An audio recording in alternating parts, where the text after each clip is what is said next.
Al-Imam Al-Ghazali dalam sebuah nasihatnya beliau menjelaskan kepada kita, i'lam anna khataral lisan azim. Ketahuilah bahwasanya bahayanya lisan itu besar.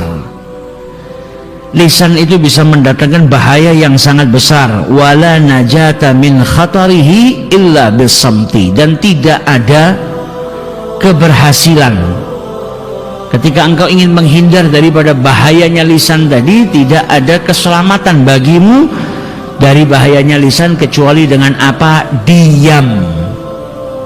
Tidak menggunakan lisannya untuk perkara-perkara yang sia-sia atau apalagi perkara-perkara yang diharamkan oleh Allah Subhanahu wa ta'ala. Oleh karena itu kata beliau, Nabi SAW memuji orang yang diam, orang yang banyak diam, tidak banyak bercakap. Wa hatha alaihi, bahkan menganjurkan kepada umatnya, lisannya ya digunakan untuk yang baik-baik. Kalau tidak bisa maka banyaklah diam, tidak banyak berbicara. Sehingga dalam hadisnya Rasulullah SAW bersabda, man samata naja, barang siapa yang diam maka dia selamat. Diam di sini berarti tidak menggunakan lisannya untuk perkara-perkara yang diharamkan oleh Allah. Tapi jangan sampai diam dari kebaikan. Kalau bisa mendatangkan kebaikan dari lisannya maka jangan diam. Justru diam yang seperti itu juga akan merugikan seseorang. Dan dalam hadis Rasul sallallahu alaihi wasallam bersabda, man yatakaffali baina ma baina lihyaihi wa rijlaihi atakaffallahu bil jannah. Jadi dalam hadis Rasul sallallahu alaihi wasallam menjelaskan kepada kita, barang siapa yang bisa menjamin untukku ma baina lihyaihi, di antara kedua janggutnya, yaitu mulut. Barang siapa yang bisa menjamin, maksudnya menjamin di sini adalah apa? Tidak melakukan perkara-perkara yang dilarang oleh Allah dan mengerjakan apa yang diperintahkan oleh Allah Subhanahu wa taala. Man yaltazim bi ada'il haq alladhi ala ma baina lihyaihi wa huwa al-lisan. Jadi menjaga di antara kedua lihya ini, yaitu lisan, menjaga lisannya yaitu dengan mengerjakan apa yang diperintahkan oleh Allah Subhanahu wa taala. Lisannya dipakai buat berzikir, berbicara yang baik, buat membaca Al-Qur'an. Tidak digunakan untuk perkara-perkara yang tidak benar. Tidak digunakan untuk ghibah, namimah, mencaci, memaki, melaknat. Ini kalau orang bisa menjamin lisannya, apa balasannya? Kata Rasul sallallahu alaihi wasallam, maka aku akan menjamin dirinya di surga, yaitu imbalannya mendapatkan syafaat daripada Rasul sallallahu alaihi wasallam. Jadi Nabi SAW menyebutkan dalam hadis ini dua hal. Barang siapa yang bisa menjamin antara kedua lehyanya, yaitu lisan, dan juga ma baina rijlaihi, dan di antara kedua kakinya, yaitu kemaluan. Karena lisan itu kalau dipakai buat perkara-perkara yang buruk bisa menjerumuskan dirinya ke dalam neraka. Kalau dia jaga, kemudian kedua yang ada di antara kedua kakinya, yaitu apa? Kemaluannya. Jaga untuk tidak bermaksiat, tidak berbuat zina dan nurutin hawa nafsunya, tidak berbuat fawahish. Maka kalau kedua hal ini bisa dijaga, maka akan mendapatkan imbalan apa? Dijamin oleh Rasul sallallahu alaihi wasallam surga. Maksudnya mendapatkan syafaat daripada Rasul sallallahu alaihi wasallam. Karena keduanya ini paling banyak terjerumus ke dalam perbuatan maksiat. Khususnya lisan, karena lebih mudah. Sangat mudah manusia itu menggunakan lisannya untuk bermaksiat kepada Allah Subhanahu wa ta'ala. Maka saking bahayanya, Rasulullah SAW sampai mengatakan yang bisa jaga, menjaga apa yang ada di antara lihya, yaitu mulut, dan juga di antara kedua kaki, yaitu kemaluan, maka aku jamin untuknya surganya Allah Subhanahu wa ta'ala. Dan dalam hadis Rasul sallallahu alaihi wasallam bersabda, diriwayatkan oleh Abi Hurairah, man kana yu'minu billahi wal yaumil akhir, barang siapa yang beriman kepada Allah dan hari akhir, falyagul khairan aw liyasmut, maka hendaknya dia berkata yang baik atau diam. Kalau engkau betul beriman kepada Allah dan hari akhir, maka hendaknya engkau berkata yang baik atau diam. Pilihannya manusia dua, gunakan lisanmu untuk mengucap yang baik. Kalau kau nggak bisa mengucap yang baik, daripada mengucap yang tidak baik, atau daripada mengucap sesuatu yang tidak ada manfaatnya, maka lebih baik kau diam, tidak menggunakan lisanmu untuk berbicara.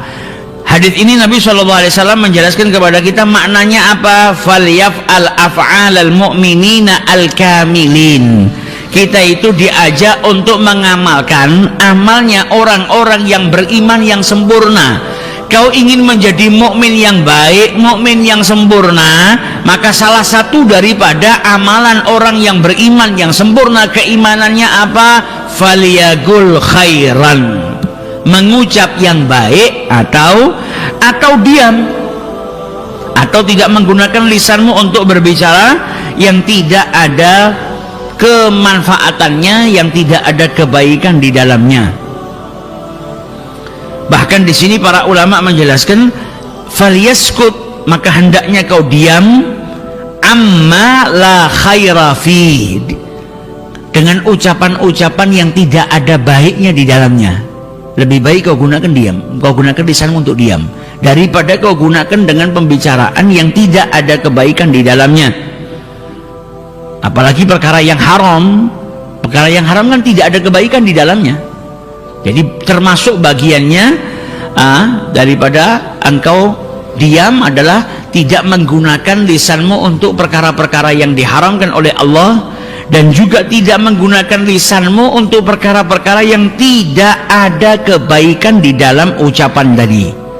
Bal wa anil mubahi aidan, kata para ulama, bahkan ke dalam ucapan-ucapan yang mubah, dia tidak haram tapi juga tidak ada manfaatnya. Mubah seperti apa? Ngobrol yang tidak ada manfaatnya, di dalamnya tidak ada manfaat, tidak ada kebaikan. Misal orang duduk cerita sepak bola, atau orang duduk menceritakan film yang dia tonton tadi malam, atau duduk bicara-bicara yang menceritakan sesuatu yang tidak ada manfaatnya. Dia nggak dilarang oleh syariat, mubah hukumnya, tapi lebih baik kau diam daripada apa?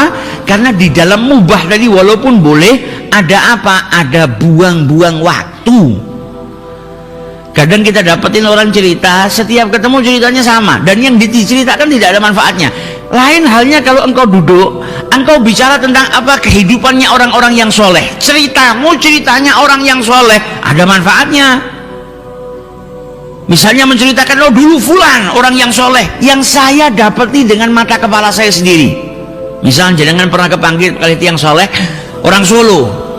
Itu jadi orang besar karena apa? Hobinya silaturahmi. Masya Allah, kalau pagi pulang sholat subuh, duduk di subuh sampai isyraq, setelah itu sholat isyraq, keluar dari masjid, sebelum pulang rumahnya mampir dulu ke tempat saudara-saudaranya silaturahmi.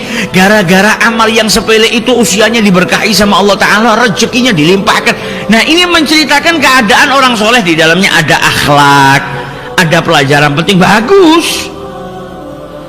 Atau menceritakan apa? Menceritakan kehidupannya para sahabat, atau engkau menceritakan pengalaman pribadimu yang di situ ada kebaikan yang bisa kau tularkan kepada orang lain, bagus. Nah, tapi kalau menggunakan lisan untuk berbicara yang tidak ada kebaikan di dalamnya, aku mau bengi nonton film apik, film itu lakoni iso mabur, sekali jotos musuhnya 10, ini manfaatnya apa? Apa terus yang mbok ceritani mau jadi lakon? Ya ndak. Tapi dilarang nggak ngucap sobat itu? Nggak dilarang, ini mubah. Tapi kalau kau disuruh pilih mana baiknya, diam lebih baik daripada apa? Kau gunakan waktumu untuk perkara yang tidak ada manfaatnya. Dan menungso itu kalau kebiasaan ngomong yang tidak ada manfaatnya, nanti akhirnya kebablas. Senangnya ngomong, akhirnya kebablas, ngomong ke orang lain. Banyak ngomong, akhirnya kebablas apa? Menggunjing, ghibah, namimah, dan lain sebagainya. Jadi wasiatnya Nabi Muhammad SAW yang menganjurkan kita untuk beramal dengan amalannya orang-orang yang sempurna keimanannya. Apa salah satunya? Falyagul khairan, hendaknya engkau berkata yang baik, auliyasmut, atau engkau diam. Dan dalam hadis Rasulullah SAW sudah menjelaskan kepada kita, min husni islamil mar'i, bagian daripada apa? Baiknya keislaman seseorang adalah tarkuhu ma la ya'ni, yaitu meninggalkan perkara-perkara yang tidak ada manfaatnya. Kau ngobrol tapi ngobrolnya mubah, tapi tidak ada manfaatnya. Walaupun tidak disalahkan oleh syariat, dibenarkan boleh sama syariat, tapi nggak ada manfaatnya. Kalau kau bicara, ya akhirnya kau nanti malah buang-buang waktu. Tapi kalau kau ingin menjadi orang yang min husni islamil mar'i, termasuk daripada kebaikan keislaman seseorang adalah apa? Meninggalkan perkara-perkara yang tidak ada manfaatnya, yaitu ucapan-ucapan yang tidak ada kebaikan di dalamnya. Dan dijelaskan oleh para ulama, innal insana imma ayyatakallama aw yaskut. Manusia itu hanya berada di dalam dua keadaan, bicara atau diam. Fa in takallama, kalau manusia itu bicara, fa imma bi khairin, kalau pembicaraannya itu pembicaraan yang baik, fa huwa ribhun, maka untung bagi dirinya. Wa imma bi syarrin, bicara itu ada dua, baik atau pembicaraan yang buruk. Kalau pembicaraan yang baik untung bagi dirinya, kalau pembicaraan yang buruk fahuwa khusran, maka itu kerugian bagi dirinya. Jadi manusia itu hanya dalam keadaan dua keadaan, menggunakan lisannya dalam kedua keadaan, ngomong, bicara atau diam. Kalau bicara, bicaranya pun dalam keadaan dua keadaan, pembicaraan yang baik maka beruntung, atau pembicaraan yang buruk maka rugi. Begitu juga dengan diam. Diam itu ada dua posisi. Diam atas perbuatan dosa. Maksudnya diam atas perbuatan dosa apa? Tidak menggunakan lisannya ke perkara-perkara yang diharamkan oleh Allah Subhanahu wa taala. Maka diamnya itu adalah keberuntungan bagi dirinya. Sebaliknya, kalau dia diam daripada kebaikan, maka itu rugi bagi dirinya. Jadi manusia punya lisan digunakan dalam dua hal, diam atau bicara. Dalam pembicaraan ada dua keadaan. Kalau yang kau ucapkan dengan lisanmu baik, maka beruntung. Lisan kau gunakan untuk apa? Zikir, beruntung. Lisan kau gunakan untuk apa? Nyampaikan ilmu, beruntung. Lisan kau gunakan untuk apa? Nasihatin orang, beruntung. Lisan kau gunakan untuk apa? Menggunjing, rugi. Lisan kau gunakan untuk apa? Berdusta, rugi. Lisan kau gunakan untuk apa? Mencaci maki, rugi. Kau gunakan untuk apa? Menfitnah, rugi. Jadi ini modal. Lisan kita ini modal, terserah kita mau gunakan untuk apa. Kau mau jadi orang yang beruntung atau kau mau jadi orang yang rugi. Dan juga di dalam diamnya lisan itu bisa menjadikan orang masuk surga, bisa menjadikan orang masuk neraka. Bisa menjadikan seseorang itu dapat rahmatnya Allah, bisa menjadikan seseorang itu dapat apa? Murkanya Allah Ta'ala. Kalau kau diam, kau tidak gunakan lisanmu untuk bermaksiat, tidak gunjing, tidak namimah, tidak ngelaknat orang, tidak mencaci maki orang, beruntung. Karena kau selamatkan lisanmu dari perkara-perkara yang diharamkan oleh Allah. Tapi kalau ada kebaikan malah kau diam, maka kau rugi. Harusnya kau bisa gunakan lisanmu untuk zikir, kau diam, rugi. Harusnya bisa kau gunakan lisanmu untuk mengkaji Al-Quran, kau diam, rugi. Harusnya kau bisa gunakan lisanmu untuk nasihatin orang lain, kau diam, rugi. Jadi dalam diamnya manusia ada dua keadaan, dalam bicaranya manusia juga ada dua keadaan. Jadi lisan ini bisa mendorong manusia ke dalam kebaikan dan bisa menjerumuskan manusia dalam keadaan keburukan. Jadi jangan dianggap sepele. Pada kesempatan yang lalu kita sudah bahas, orang yang bertakwa kepada Allah adalah orang yang takut kepada Allah Subhanahu wa Ta'ala dengan segenap anggota tubuhnya. Jadi kalau kita mau lihat, kita ini termasuk orang yang bertakwanya sempurna nggak sih? Ya kita lihat anggota tubuh kita takut sama Allah enggak? Kalau ternyata kita nyadari, wah lisan saya kok enggak takut sama Allah ya? Kok sering sekali lisan itu saya gunakan untuk nyakitin hati menungso? Kok sering sekali lisan saya gunakan untuk bicarakan orang lain? Oh, berarti salah satu daripada anggota tubuh saya belum takut sama Allah. Berarti takwa kita belum baik, takwa kita belum benar.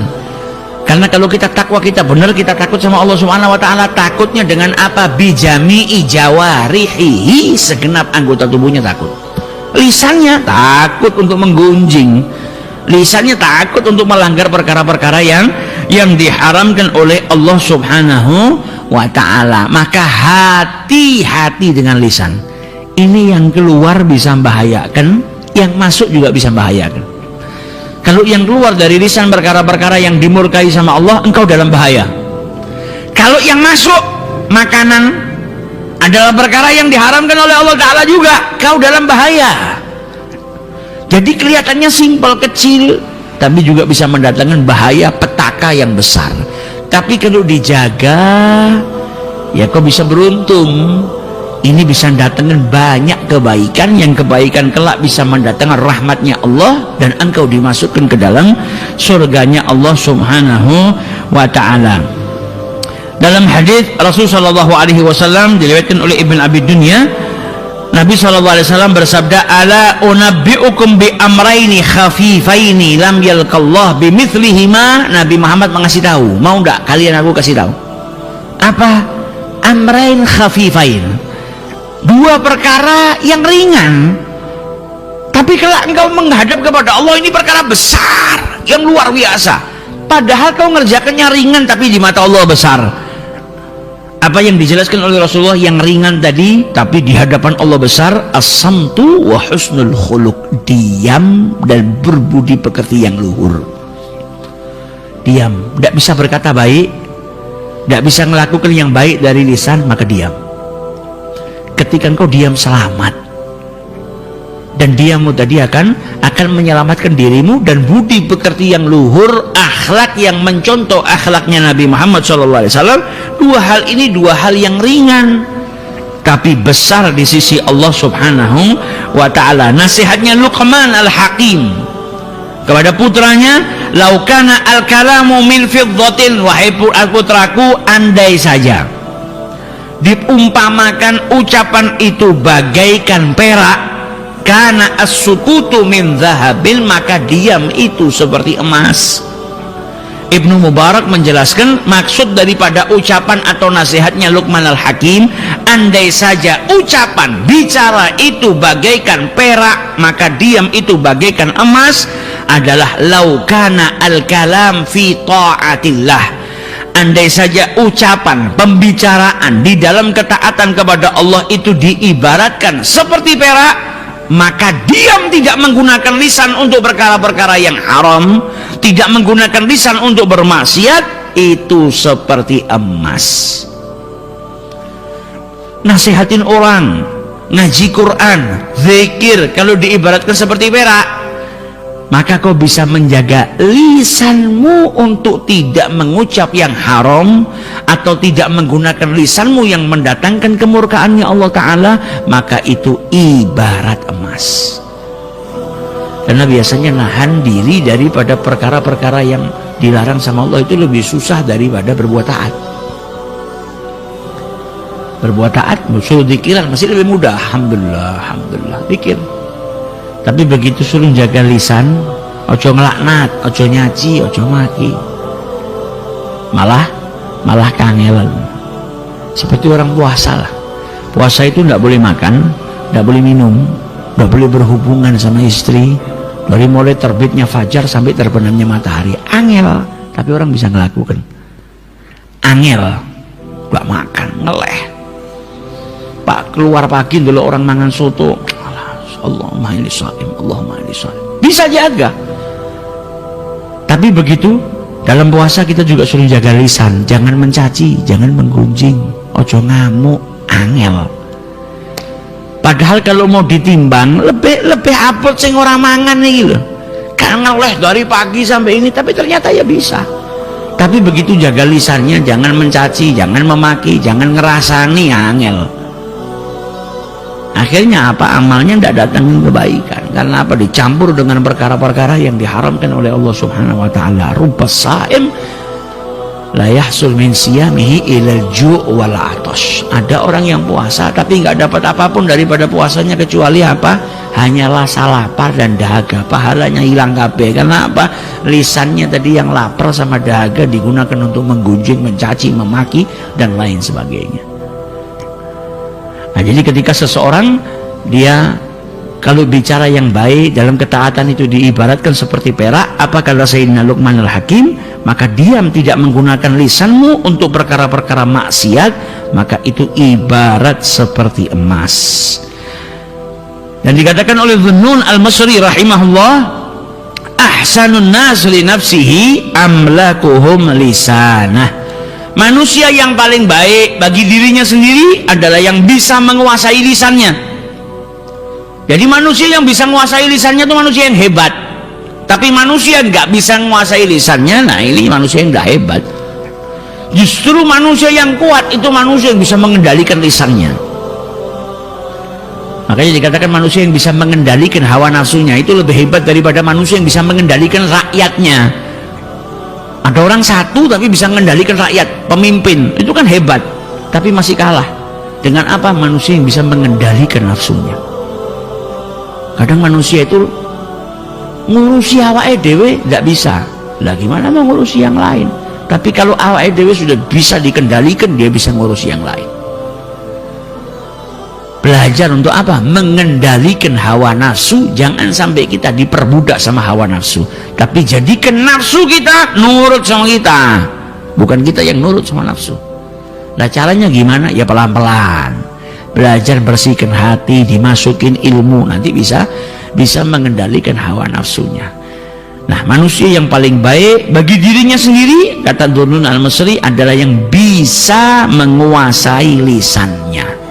Kalau sudah bisa menguasai lisannya, tidak ngucap kecuali yang baik, tidak menggunakan lisannya untuk melaknat, mencaci, memaki, ini orang hebat, orang yang baik bagi dirinya sendiri. Tapi kalau sudah tidak bisa menguasai lisannya, sudah hancur.